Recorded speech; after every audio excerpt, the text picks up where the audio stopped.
Hi, friends, I am Sarah here. Welcome to the Logical Thinker YouTube channel.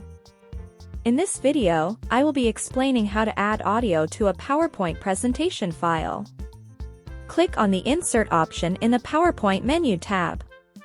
Click on the Audio button located on the right side of the presentation window.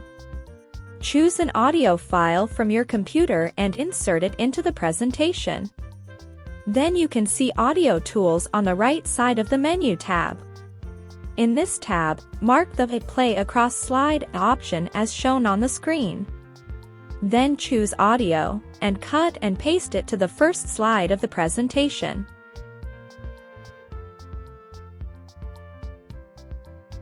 Now see, I will play slide. Are you listening to the audio now? This audio will play until the end of the slide.